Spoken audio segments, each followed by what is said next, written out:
Assalamualaikum warahmatullahi wabarakatuh. Perkenalkan, nama saya Isyahra Silvianti. Saya di sini akan menjelaskan materi norma dan etika dalam pemasaran, produksi, manajemen sumber daya manusia, dan finansial.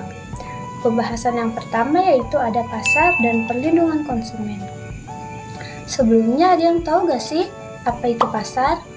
Pasar adalah tempat bertemunya pembeli dan penjual untuk melakukan transaksi jual-beli, barang atau jasa.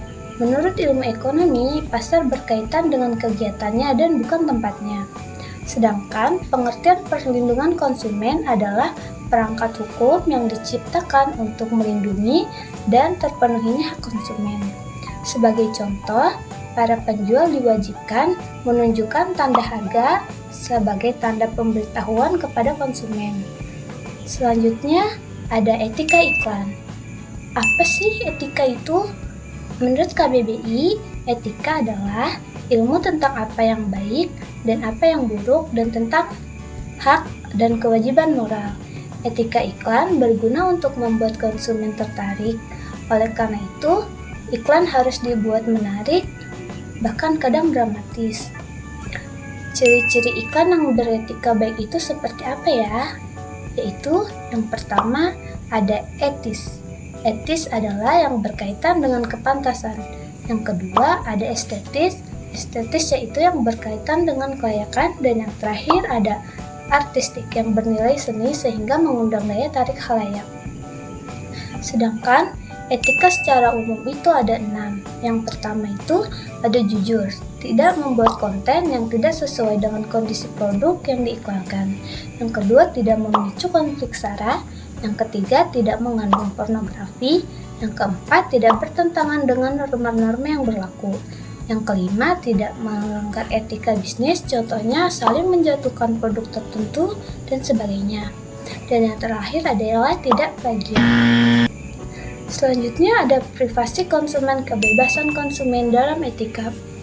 Kalian tahu gak sih, dalam konsumen kebebasan dalam etika itu ada yang namanya teknologi komunikasi. Yaitu teknologi komunikasi yang selalu berkembang mengikuti cara apa yang diinginkan oleh manusia. Seperti informasi dan pesan yang disampaikan semakin beragam. Cara-cara penyampaiannya pun semakin beragam pula. Oleh karena itu, yang perlu ditekankan dalam media adalah menghindari penyampaian informasi yang mengandung fitnah serta ketidakseronohan. Selanjutnya ada multimedia etika bisnis. Multimedia ialah penyampaian suatu berita yang menyajikan dan menggabungkan teks, suara, gambar, animasi, dan video sampai dengan apa yang biasa kita sebut dengan media cetak, media elektronik, dan media online.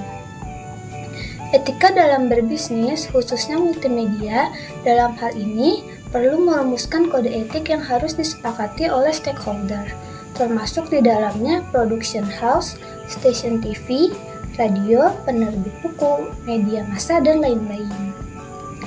Selanjutnya, ada etika produksi. Sebelum kita membahas etika dalam produksi, lebih baik saya akan jelaskan lebih dahulu makna dari produksi. Produksi adalah proses penghasilan atau menambah nilai guna suatu barang atau jasa dengan menggunakan sumber daya yang ada. Sehingga dalam produksi kita pun harus mempunyai etika yang dapat melindungi konsumen dan menguntungkan produsen. Oleh karena itu, sangatlah penting etika dalam produksi. Dengan adanya etika dalam produksi, si pelaku bisnis atau dalam melakukan produksi dapat memahami cara produksi dan bagaimana ia menjalani produksi yang sesuai dengan etika atau peraturan yang berlaku baik bagi si pelaku bisnis maupun bagi dalam produksi. Selanjutnya ada pemanfaatan sumber daya manusia. Dalam pemanfaatan sumber daya manusia, permasalahan yang masih dihadapi oleh bangsa Indonesia adalah sebagai berikut.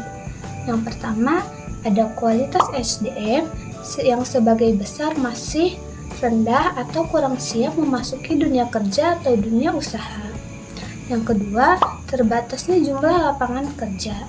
Dan yang terakhir, yang ketiga, ada jumlah angka pengangguran yang cukup tinggi. Dan pembahasan terakhir kita ada etika kerja. Etika kerja adalah sistem atau norma yang digunakan oleh seluruh karyawan perusahaan termasuk pimpinannya dalam pelaksanaan kerja sehari-hari. Perusahaan dengan etika yang baik akan memiliki dan mengamalkan nilai-nilai, yaitu nilai kejujuran, keterbukaan, loyalitas kepada perusahaan, konsisten pada keputusan, dedikasi kepada stakeholder, kerjasama yang baik, disiplin, dan bertanggung jawab. Opini saya mengenai materi etika bisnis sangat penting untuk kita mengetahui bagaimana cara kita berbisnis dengan benar dan mengetahui etika-etika mana yang harus diperhatikan dalam berbisnis. Dengan kita mengetahui ilmu yang didapat seperti apa etika dalam berbisnis, hak-hak pekerja, privasi konsumen, dan prinsip-prinsip dan norma dalam bisnis dan lain-lain. Kita mendapatkan manfaat dan ilmu yang didapatkan dapat kita terapkan saat berbisnis, sehingga bisnis itu akan berjalan dengan baik dan lancar apabila kita memperhatikan hal-hal yang ada dalam etika bisnis.